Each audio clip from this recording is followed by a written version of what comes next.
In 1993, I was living in Providence, Rhode Island. I was really broke.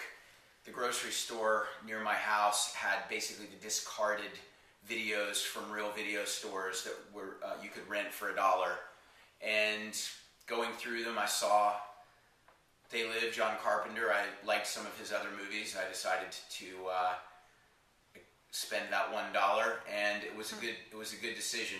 The film, though it's somewhat silly, has a rather profound concept, which is that people don't realize they're being manipulated because they're so caught up in consumption and the rat race, the drag of day-to-day life, that they don't realize they're being controlled by aliens who are the authoritarians. But Rowdy Roddy Piper, the wrestler, figures out through this group of people that he's connected with that when you have these special sunglasses on, you can see that certain people are aliens. That ads, instead of saying vacation in Tahiti, say things like consume, watch television, submit, obey.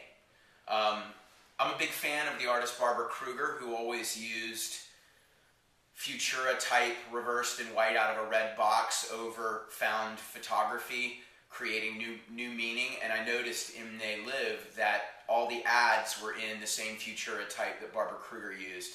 So not only did the film impact me conceptually, it's very Orwellian. I mean, there's a lot of connections conceptually to 1984, but also graphically. So really the phrase that stuck out the most for me was obey, in that what do people do subconsciously the most but resist the most consciously if they're confronted with it directly. And so I decided that using obey in my work along with a propaganda style was an important way to make people directly confront the concept of obedience. Cool.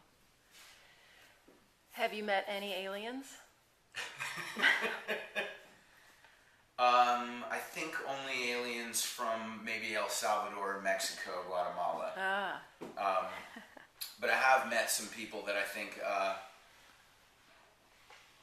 might not have technically been aliens, but were at least as evil as these people, or these things, these creatures from They Live.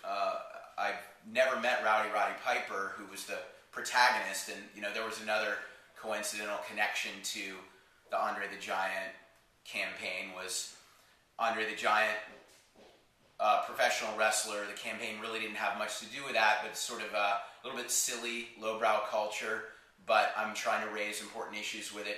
Rowdy Roddy Piper, another professional wrestler. It's kind of a silly movie, but actually a fairly profound concept in the movie that people aren't paying close enough attention to being manipulated. So that was great, but Rowdy Roddy Piper recently hit us up to get some Obey clothing. Amazing.